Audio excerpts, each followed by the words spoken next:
우크라이나의 파종 면적이 올해 한 30%가 줄어들 거라고 합니다. 전쟁으로 인해서 우크라이나 북부와 중부 영토 상당수가 파괴됐고요. 비료나 씨앗 등을 구하기도 어려운 상황이라고 합니다. 세계 밀수출의 25%가량을 러시아와 우크라이나가 담당하고 있는데요. 지금 파종을 못한다는 건 올해 말 내년까지도 곡물 부족 현상이 이어질 수 있다는 얘기입니다. 당연히 가격은 오를 수밖에 없습니다. 인플레의 끝이 어디일지 보이지가 않습니다.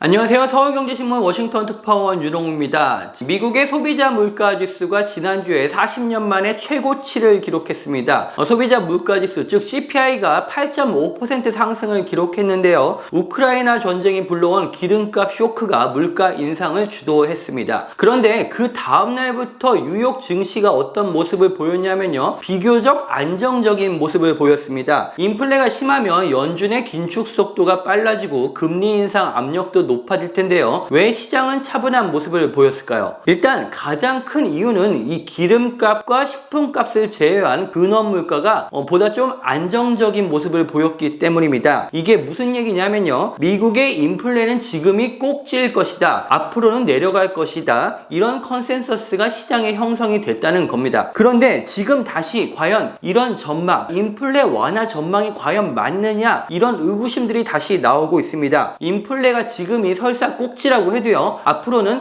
완화 속도가 더 중요하다는 겁니다. 특히 바이든 정부 입장에서는 이 인플레의 완화 속도가 굉장히 중요한데요. 올해 11월에 중간 선거가 있기 때문입니다. 바이든 대통령의 중간 성적표나 마찬가지인데요. 상원과 하원을 공화당에 모두 뺏기게 되면 사실상 레임덕을 맞게 됩니다. 실제 인플레 여파로 바이든 대통령의 지지율은 지금 40% 밑으로까지 떨어졌습니다. 7, 8월까지 인플레를 눈에 띄게 잡지 못하면 선거 결과는 정말 암담할 수밖에 없습니다. 자, 그럼 앞으로 미국 그리고 전 세계의 인플레 완화 속도를 좌우할 변수가 뭘까요? 이 워싱턴의 정책 전문가들과 외신들은 일단은 공급망에 가장 주목을 하고 있습니다. 이 공급망이 인플레의 완화 속도에 굉장히 큰 영향을 끼친다는 겁니다. 하지만 좀 우울한 소식은요. 우크라이나 전쟁의 충격파가 아직 제대로 오지 않았다는 분석이 더 힘을 얻고 있다는 겁니다. 자, 앞서 처음에 우크라이나의 파종 면적이 크게 줄었다는 말씀을 드렸는데요. 지금 파종 면적이 줄어든다는 건 하반기 곡물의 수확량이 줄어든다는 의미입니다. 올 하반기, 나아가 내년까지도 곡물 가격은 굉장히 불안정할 가능성이 높습니다. 유엔이 최근 세계 곡물 교역량 전망치를 수정했는데요. 당초 전망치보다 1,460만 톤이나 줄였습니다. 이렇게 곡물 교역망이 망가지면요. 각국에서 사재기와 같은 비정상적인 행위들이 나타나고 인플레는 더 심화될 수밖에 없습니다. 이 곡물만 문제가 아닐 겁니다. 러시아 원자재 수출이 줄어드는 파장이 각 제조업체들에 본격적으로 영향을 끼치고 있습니다. 이 티타늄이나 니켈 등이 대표적인데요. 지금은 각 제조업체들이 재고로 버티고 있다고 하지만 몇 개월 안에 이 가격 쇼크에 노출될 수 있습니다. 공급망에 영향을 끼치는 또 하나의 중대 변수는 바로 중국입니다. 마치 전쟁과도 같은 코로나 방역이 중국이라는 거대한 공장의 문을 닫게 하고 있습니다. 자, 대표적으로 애플의 조립업체죠. 페가트론의 상하이 공장과 인근의 장수성 공장이 최근에 생산을 멈췄습니다.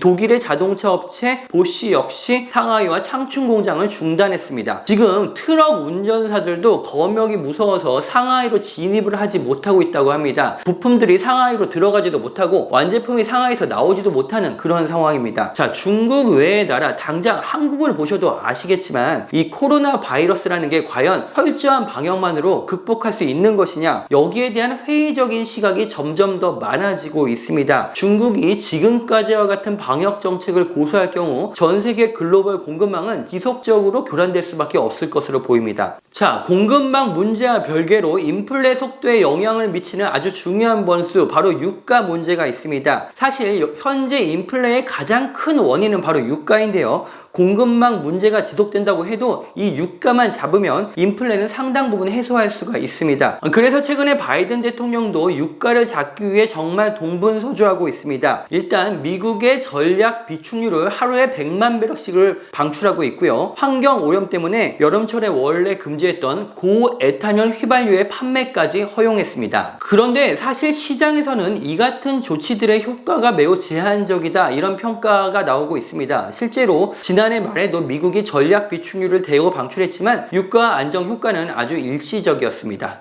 이 유가를 잡는 데 있어서 가장 효율적인 방안은 무엇보다도 오펙, 즉 석유 수출국 기구의 증산일 텐데요. 문제는 오펙의 패권을 쥔 사우디아라비아, 아랍에미리트 등이 도무지 증산에 나설 기미가 보이지 않는다는 겁니다. 이 미국하고 관계가 틀어진 탓도 있지만 이들 입장에서는 같은 산육인 러시아와도 상당히 이해관계가 겹칩니다. 굳이 우리가 지금 상황에서 러시아를 죽여가면서 이 유가를 떨어뜨릴 이유가 무엇이냐, 미국이 우리한테 뭘 해줬길래 그렇게까지 해야 되는 것이냐, 이런 생각들을 중동 산유국들은 하고 있는 것으로 보입니다. 자, 이런 전망들을 종합해 보면요, 인플레가 설사 3월에 8.5%로 꼭지로 왔다고 해도 인플레 완화 속도는 결코 빠르지 않을 것으로 보입니다. 연준이 금리를 꾸준히 올리기는 하겠지만 파월 의장이 공급망이나 사우디아라비아 유가 이슈까지 해결할 힘은 없습니다. 결국 바이든 정부 입장에서는 아주 지독한 인플레와 맞서는 험난한 선거가 될 것으로 보입니다. 이 미국에서는요, 기름값에 대한 심리적인 마지노선 같은 게 있는데요, 갤런당 4달러가 넘어가면 정권 심판론이 대두되기 시작합니다. 당연히 지금 갤런당 4달러가 넘는 상태이고요, 이게 몇 달 더 지속될 수도 있습니다.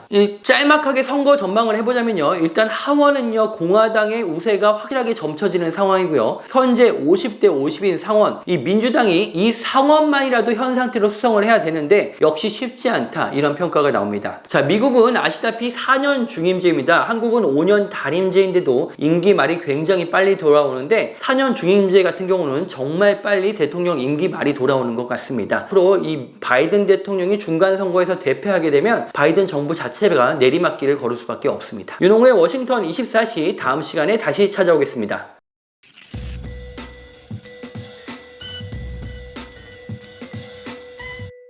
이번 편이 도움이 되셨다면 좋아요와 구독 부탁드리겠습니다.